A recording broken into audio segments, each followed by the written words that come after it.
I might be a little bit late to the party, but today I'll be giving my reaction to Saturday night's main event. And yes, I watched it live, so I had a live reaction of everything going on. Today I'm going to be going over every match and what I thought was good and bad in all of the matches. So if you guys enjoy this video, it's going to be nice to record. Always remember, smash the like and subscribe button to the flipping channel. And let's get into this one.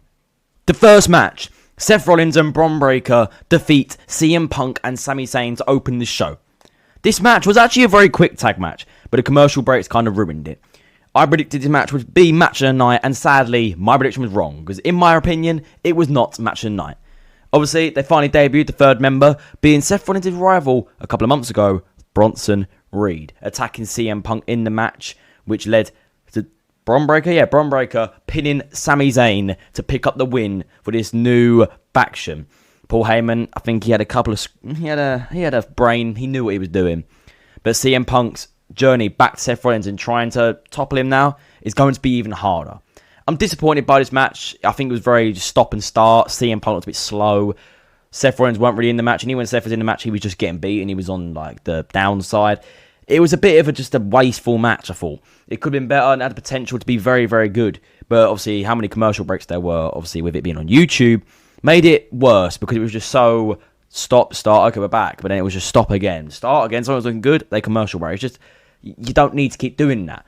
But Bronson Reed debuting is actually a good thing, but his faction is getting deadlier by the pay-per-view. And in Money in the Bank, we could see titles possibly come in towards this newly formed faction. Oh, sorry. Sorry, that match was so boring that I fell asleep.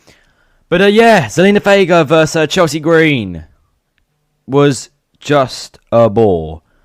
Zelena Fagger botched a 619 and broke Chelsea Green's nose in the process. It was such a scrappy match, all over the place. Oh my god. It was awful, I'll be honest. Like, I'm not going to try and disrespect women's wrestling. It will never be as good as men's wrestling, we know this. But my god, that was awful. Zelena Fagger was just not great in the ring. Chelsea Green didn't really show anything. And thank God that match was 5 minutes, because if that went on any longer, I think I could have gone into a coma.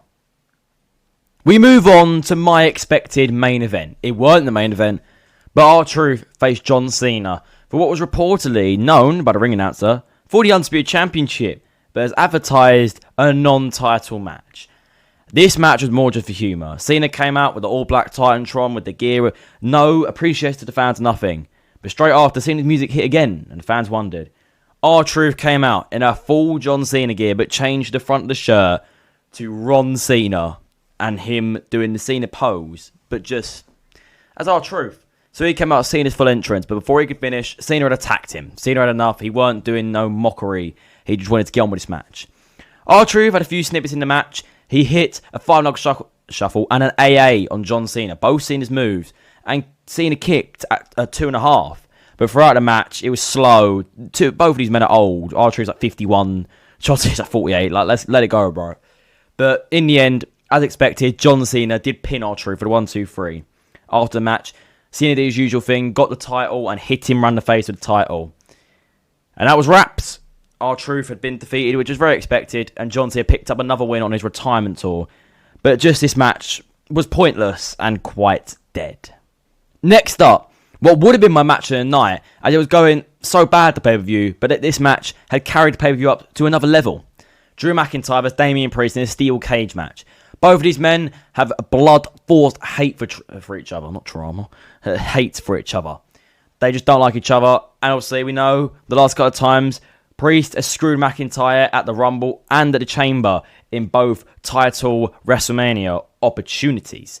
But obviously, then at WrestleMania, McIntyre defeated Priest in a no-holds-barred match in Las Vegas. But Priest was not done yet. Obviously, at Backlash, they were both involved in a Fatal 4-Way US title match and both lost. They didn't take the pin, to be fair, none of them, but they wanted that one final match, possibly the one final match, to end their beef. Priest did defeat McIntyre, which was a needed win for Priest. If McIntyre beat Priest once again, it would have just buried Priest and just made him look like a fool. So it was good for him to win this scale of match. Obviously, McIntyre didn't really need the win. He could take a loss to Priest. But in this big steel cage match, it was a good match, let's just say that. And Priest hitting a concerto on McIntyre. and it leaving the cage with so much aura. It was a great match, and I think we got the right winner. And my match of the night, which should surprise you lot actually, Jey Uso versus Logan Paul for the World Heavyweight Championship. Jey Uso did retain against Logan, but there was so much shenanigans in this match that we're just going to quickly talk about. Throughout the match, Jey and Logan were going back and forth for each other, both hitting decent moves, and it weren't actually a bad wrestling match. But before the match, Cena said to Uso that you're actually going to lose your title to some punk-ass YouTuber, which was a dig at Jey Uso, and saying that he ain't good enough to be a world champion. So throughout later in the match, Jey Uso was about to win, and John Cena pulled out the referee and came up to attack Jey Uso so he could try and help Logan win the World Heavyweight Championship and make Jey Uso look like a fool.